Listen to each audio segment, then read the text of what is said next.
మరి బిఆర్ఎస్ పార్టీ సభ కొండను దొవి ఎలకన పట్టినట్టుగా ఉంది పరిస్థితి.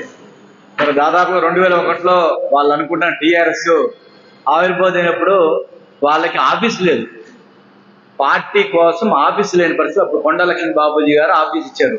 అలాంటి పార్టీ 20 సంవత్సరాల తర్వాత 250 నుంచి 300 కోట్లు ఖర్చు పెట్టి ఇంత పెద్ద సభ చేసుకుంటుందంటే మరి ఈ 10 ఏళ్లలో వాళ్ళు ఉన్న ప్రభుత్వంలో ఎన్ని వందల కోట్లు అక్రమంగా సంపాదిస్తే మరి ఇంత పెద్ద సభ చేస్తారు.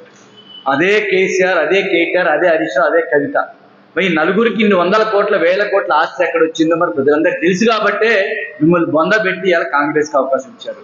మరి ఇలా అలాంటి అసెంబ్లీలో మరి సోనియా దేవత, మరి సోనియా గాంధీ గారు చేపట్టి ఇలా కాంగ్రెస్ ప్రభుత్వం చేపట్టి ఇలా నీకు తెలంగాణ వచ్చిందని చెప్పేసి అసెంబ్లీలో ప్రకటించాడు. నువ్వు ఈ రోజు విలన్ అంటావు.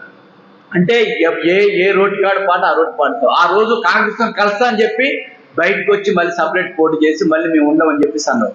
అంటే నువ్వు ఎక్కడికెక్కడికి అవకాశవాదంతో ఉండే పార్టీ ఈ బిఆర్ఎస్ పార్టీ. ముఖ్యంగా మరి ఈ సభ పెట్టి ఏం సాధించారా అంటే గుండు సున్నా.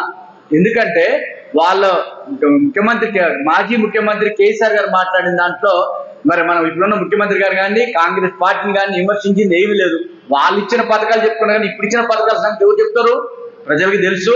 నీ వల్ల కాకనే ఇలా కాంగ్రెస్ ప్రభుత్వం తెచ్చుకున్నారు బ్రహ్మాండంగా. ఇప్పుడు మా నాయకులు చెప్పినట్టుగా ఎన్ని స్కీములు అమలు చేశాం. ఇక మరి ఖమ్మం విషయానికి వస్తే గత నాయకులు ఇప్పుడే చెప్పారు, మా పెద్దలు చెప్పారు, గతంలో ఉన్న వాళ్ళ పార్టీలో ఉన్న బీఆర్ఎస్ పార్టీలో ఉన్న ఎమ్మెల్యేలు, ఎమ్మెల్సీలు, మాజీ ఎంపీలుగా వాళ్ళందరూ కూడా పరీక్ష చేసుకుంటే అటు వేసుకుంటూ చించిన సంస్కృతి మీది, చిల్లర రాజకీయాలు చేసే సంస్కృతి మీది. ఇక్కడ ఉన్న నాయకులు గారు కానీ, దొంగల గారు కానీ, బట్టి గారు కానీ, పొంగిరెడ్డి గారు కానీ, మా అధ్యక్షులు, నగర అధ్యక్షులు కానీ, జిల్లా అధ్యక్షులు కానీ ఎవరు కూడా చిల్లర వేషాలు వేయం. ఎందుకంటే ఉంటాం కాబట్టి ఈ రోజు నీ ఇన్ని ఫ్లెక్సీలు ఈ నెల 17వ తారీఖు పెట్టావు, ఇప్పుడు 28వ తారీఖు 11 రోజులు నీ యొక్క ఫ్లెక్సీలు ఉన్నాయంటే మా గొప్పతనం అది తెలుసుకో. అందుకనే నిన్ను బొంద పెట్టారు. మళ్ళీ ఇలా ఓడించి ఇక్కడ మమ్మల్ని ఇలా పట్టం కట్టారంటే ఇలాంటి చిల్లర రాజకీయం చేయదలుచుకోలేదు. ముఖ్యంగా మరి గతంలో ఏం జరిగిందంటే అశాంతిగా ప్రశాంతత లేని ఖమ్మం మరి దుర్మార్గంగా ఎవరి మీద అక్రమ కేసులు పెట్టారు. ఈ 16 నెలల్లో ఖమ్మం నియోజకవర్గంలో కానీ మరి పక్కనున్న మంత్రులైన వడ్డీ గారు కానీ, పాలేరు పొంగిరెడ్డి గారు నియోజకవర్గం ఎక్కడన్నా ఎవరి మీదన్నా ఒక్కళ్ళ మీద అక్రమ కేసు పెట్టిరా మీరు ఆలోచించండి. మీ హయాంలో ఎన్ని కేసులు పెట్టారు? కనీసం ఒక 4 గదుల గోడలో కూర్చొని నలుగురు మాట్లాడుకోవాలని మీ మీద ఒక మాట మాట్లాడితేనే మీరు తీసుకెళ్లి లోపలేస్తున్నారు.